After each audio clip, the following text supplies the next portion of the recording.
Later that night. I want to talk about Tar, but I also want to talk about your sisterhood. And what does it mean? I have my hand on her bottom right now. Where else am I supposed to put it? Yeah, Seriously, yeah, I know. Like, It's weird. I have my hand on her bottom. Right here. there. On my tiny bot. And now. Yeah, baby. All right, shut up. Shut up. I have a story to tell you. So, Kate Blаншетт and I, we were each shooting separate Variety magazine story in Los Angeles. She with my bae, Michelle Yeoh, and me with my beau, who you just met, Colin Farrell, both of whom you recognize tonight, when Kate popped into my dressing room and asked if I might present her the Desert Palm Achievement Award actress here tonight. And two things happened. One, I took this picture.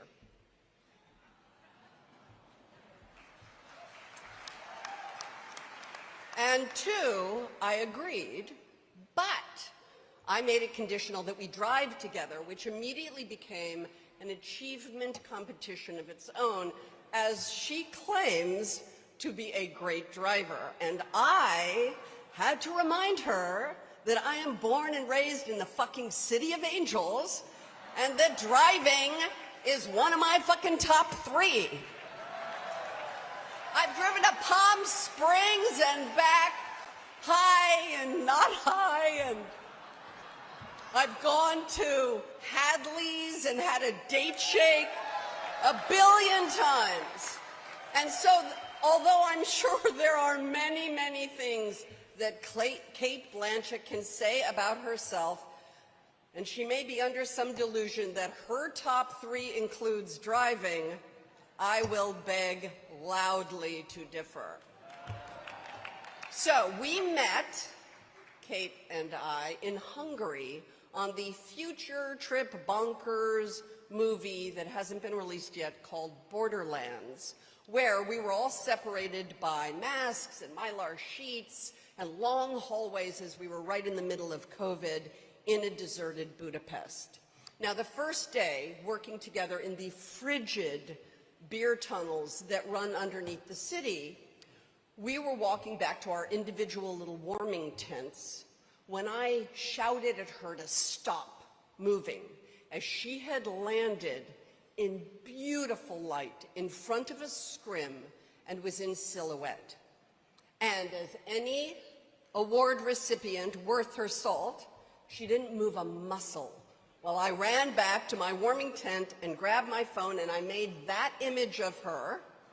In fact, the image that we use for our first image of our nascent promotional campaign. Kate Blаншетт knows and loves light, and the light knows and loves Kate Blаншетт.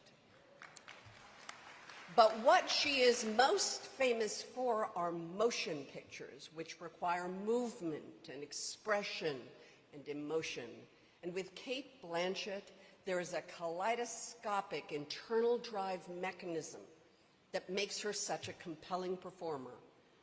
Watch Lydia Tarr in the opening images as she is about to conduct at the beginning of the movie. There's no dialogue. It's just Lydia and Lydia's mind and Kate Blanchett's physical and emotional interpretation. I think it's her most complex portrayal yet. Tar is a self-described U-Haul lesbian and a brilliant conductor and composer, and we lucky viewers through Todd Field's beautiful camera, lens, and gorgeous external world, we get to watch Kate peeling away the layers of Lydia's mental and emotional onion. It's an incredibly brave performance.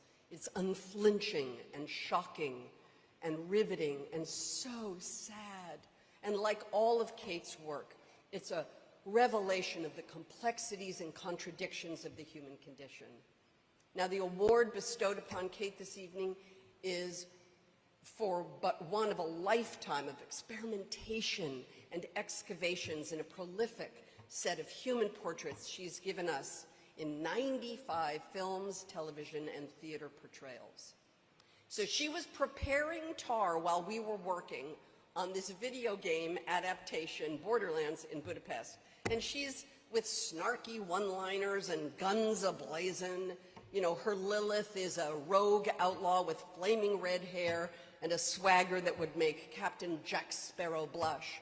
But unbeknownst to our entire merry band of film family, amidst all the fun and fantasy and chaos and Kevin Hart, every weekend she would spend listening to music, moving her hands in a conductor's dance, learning the piano, learning German, and starting her preparation as she was headed next to film Tar in Berlin when we completed our movie. Now, she didn't tell me much about it, but I knew it was important to her. And I was fascinated as her student to watch her from afar, sitting in the cavernous sound stages, listening to Jacqueline Dupre starting the work. I feel so privileged to have seen the first movements of the conductor that she gives in Tar. Oh, there's a picture of her for me. As an artist, she's extraordinary, but what most of you don't know is who she is as a person. She's a person. Кейт Бланшетт is a person. She's a real live person. She's a dedicated mother. She's fierce in her love and pride of her children. She's deeply in love with her partnership and her husband, Andrew Upton. And the other thing you need to know about Кейт Бланшетт is she's girly and she's silly, and she maybe secretly looks at Instagram through a character's alias and is obsessed with sunglasses and antique shopping, and is quick to kick off her heels and has a really funny, monkey-like presence, a strong hug, and will pull a face and crack wise, and is open in her love of her job, her colleagues, and at the exact same time, she can drop you into an emotional response in an instant with a glance, like she does in Tar. So, there are many things that I count myself lucky for, having met her, having worked with her, and now calling her friend. But there is one small thing that I get to dine out on. I, Jamie Lee Curtis, Nepo baby, I am the only person in the history of cinema who has ever been given a facial by Кейt Бланшетт. Yes, it's too long of a story, and it's true, and there is photographic evidence, so I think it's safe to say that if she ever loses her day job, she may have found her second calling. She also loves to play dress-up. I swear, after watching Tar and Kate's incredible physical presence in those slacks and blazers, all I wanted to do was go to a tailor and have bespoke suits made for me so I could ditch all these other trappings and fancy frocks and frills in my cleavage and just wear suits. And yet, when we recently worked together for that variety shoot in Los Angeles, albeit separately, I carried in my single cream satin Yves Saint Laurent skirt and a black sweater on a little hanger, while she and Elizabeth Stewart had a room full of clothing and shoes and colors and choices, because that is Кейt Бланшетт, a talent with a creative container of many emotional choices and colors and fabrics and textures. She is an artistic revelation. There are very few people whose work I cannot wait to watch, and Кейt Blаншetт is one of them. So it is crucial that you recognize her work in Tar here tonight for her many talents as an artist, as I will fondly remember her talents more as an aesthetician. So don't let me blather on a second longer. Let's take a look at the maestra herself. Please watch Кейt Blаншetт. I'm the better driver. It's a fact. In fact, we almost didn't make it here tonight because Jamie insisted on repacking my bag. She was appalled by my, I don't even know what was wrong with my packing, Jamie, but anyway, you had to do it. And then we had this really lengthy conversation, a discussion about whether I should get into my pajamas, because we're driving back together tonight. I'm going to do the driving, because I'm not high yet. And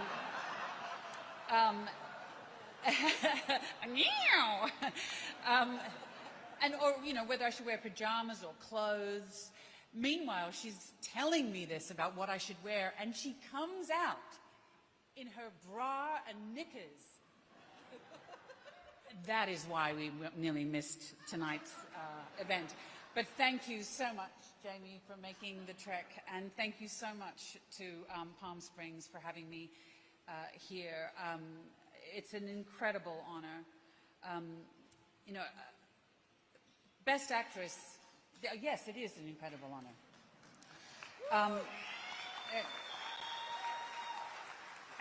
Anyway, I do feel so blessed that our paths have crossed and that we ended up in Budapest, the place where I also got the chance to be with Nina Hoss, speaking of Best Actresses. I mean, these things are wonderful, and I am deeply, deeply honored to receive this award, but they are arbitrary in a way, and I do want to thank Palm-Springs deeply, but also to thank all of the actors, actresses, however you identify, who have, in this last year, I don't know, the pandemic in some way, it was absolutely atrocious and dreadful, and no one wants to go back there. But it seems creatively, if you look at the movies and the performances, the incredible, idiosyncratic, side-splitting, memorable, heartbreaking performances that have been delivered this year, I mean, it's arbitrary that I'm up here. And, you know, I've been so inspired and enthralled by the performances that I have witnessed so far, and that are really seared into my memory. And it also feels a bit arbitrary to me, the whole idea of best anything, really. I wonder whether we should change the system. You know, it's such a subjective thing, really, and I mean, no performance in a way stands on its own, does it? I mean, all the people who've come up here to talk about their performances have all talked about the crew.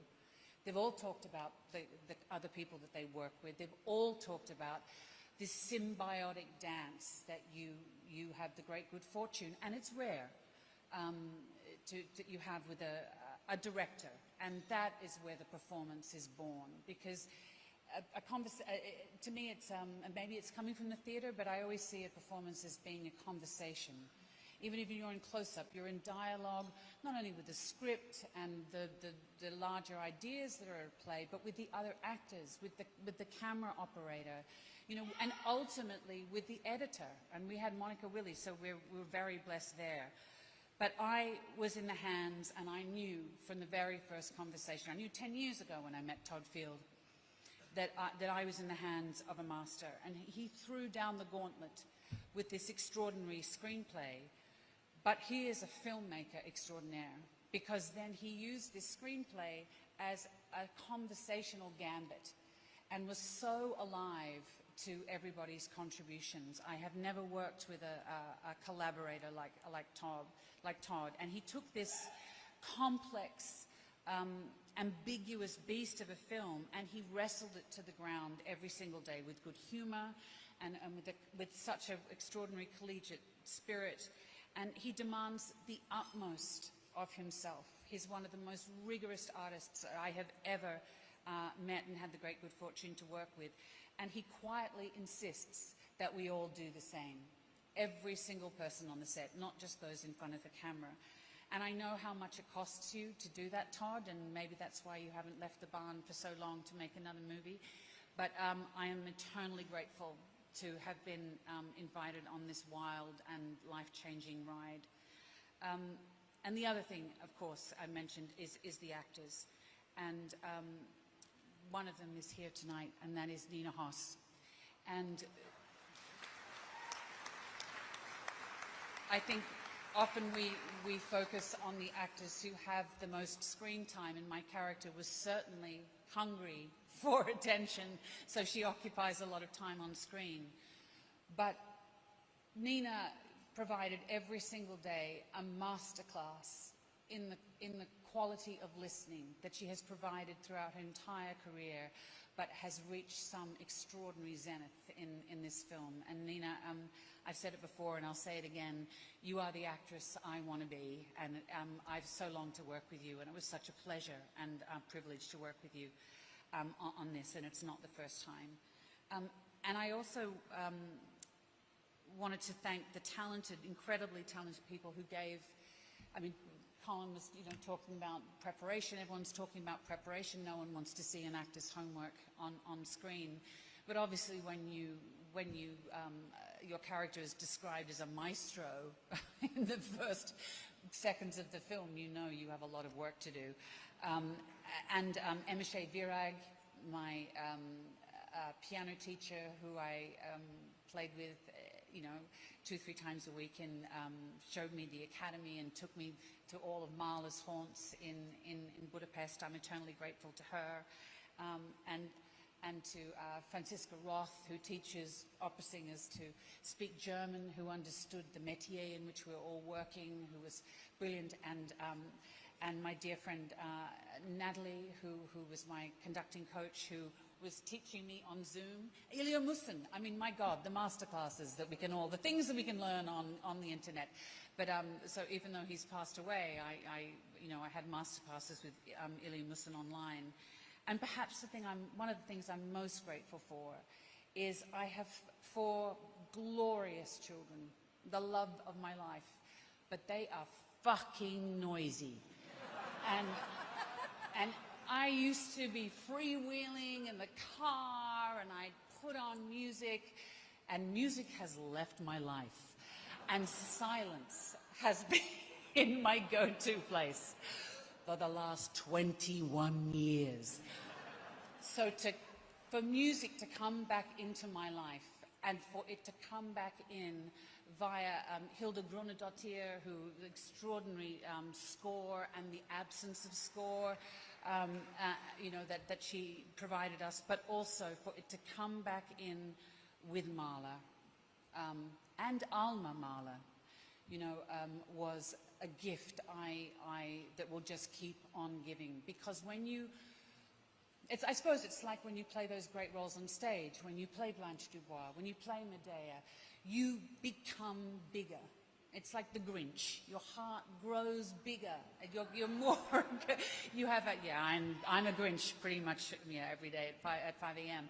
But I have grown through the deep visceral connection with that great music. And there's a lot about the hierarchical structures of the way classical music is made that turns a lot of people off. But these great works can coexist with works that are contemporary.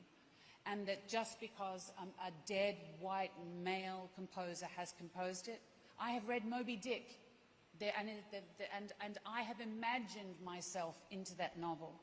And I am so utterly grateful for the myriad of female novelists that I have read. But those two things can happily coexist for me, and they feed one another. And I think to have the past in concert, in engaged, interesting dialogue with the present, I do think that that's a real texture that the film Tar grapples with, and certainly I grappled with. I don't know the answer to it. I don't know that we're ever in balance as a species, as a planet, but we can but try. But the wrestle is all, and the conversation is all. And the final thing I want to, do I ever want to say anything? I just talk too much, really. But there used to be a hook that pulled people like me off, but I guess it's too far away. It can't go. But the pandemic, I think, we didn't learn anything from it. We're fucking morons. But one of the things I think we all learnt as artists is what is important to us. And I realized one of the most important things to me is process And as Colin was saying, you know, it's don't keep your eyes on the prize. Don't put applause before the process. If you know, the way you start something will affect how you continue. And if you start in an inclusive, collaborative, open-hearted way, then you have the chance to make something great. And the thing that really I realized was so important to me was collaboration. That's why I got into the industry. I come from, like Baz and Catherine, I come from a non-hierarchical filmmaking culture, and I love it. And I am so grateful to every single person on TAR for the extraordinary level of collaboration led by Todd Field. Thank you so much, and this means the world. Thank you. Thank you.